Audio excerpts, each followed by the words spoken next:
अस्सलाम वालेकुम। मुहर्रमुल हराम की मुनासबत से एक नई रेसिपी के साथ हाजिर हूँ। आज हम बनाने के लिए जा रहे हैं देगी ज़र्दा।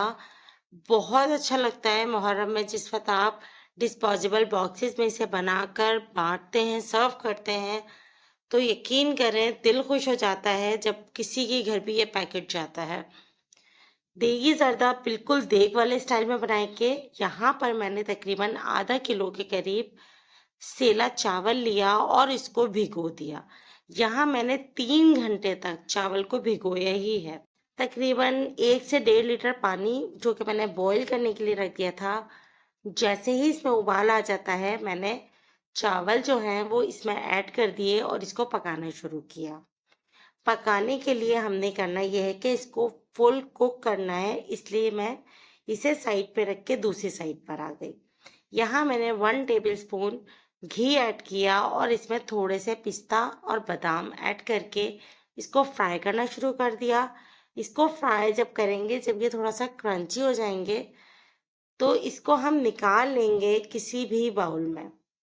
उसके बाद जो घी बचा उसके अंदर हमने 1/4 कप के करीब खोया लिया। यहाँ मैं लस्सा खोया इस्तेमाल कर रही हूँ। उसको हमने भूनना शुरू कर दिया। भूनने के बाद जब आप देखें कि ये एक जान हो गया और इसने पैन को छोड़ दिया, तब ये हमारा बिल्कुल खोया रेडी है। अब हम इसको भी साइड पे रख देंगे। ये भी साइड पे हो गया। अब हमने लिया एक कढ़ाई में 1/4 कप के करीब घी, और घी कर लेने के बाद इसमें हमने डाल दिया 1/4 कप ही दूध, 1/4 कप ही पानी। ये सारी चीज़ें डालने के बाद अब हमने इसको मिक्स करना शुरू किया।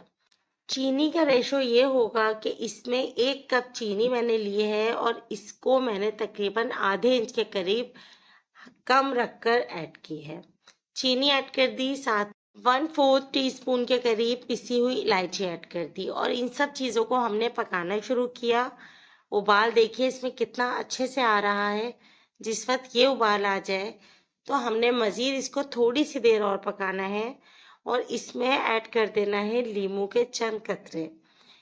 लीमू के चंद कतरे इसलिए हम ऐड कर रहे हैं कि चीनी जो है वो फौरन से जमना शुरू हो जाएगी। लीमू के कतरों से चीनी जमेगी नहीं।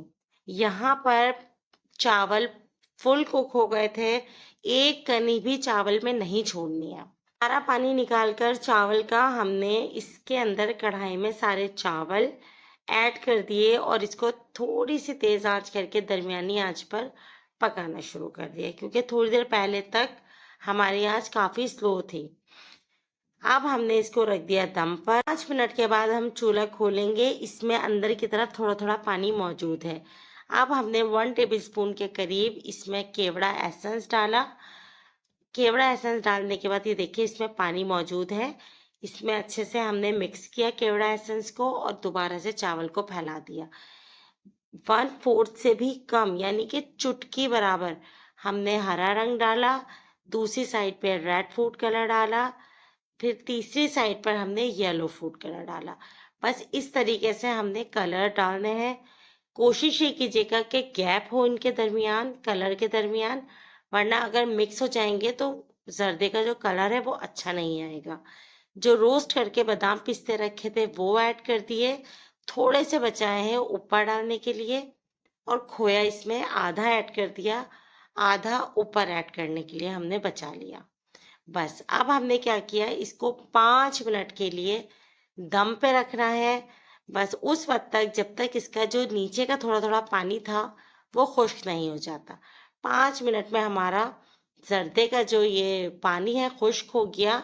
अब हमने बहुत ही आराम से इसको मिक्स करना है। ये बहुत ज़बरदस्त रेसिपी है और बहुत आसान रेसिपी है। आप यकीन करें जिस वक्त आप बनाएंगे बहुत मज़े का आपका जर्दा तैयार होगा और सब आपसे इसकी रेसिपी पूछेंगे कि ये जर्दा आपने कैसे बनाया।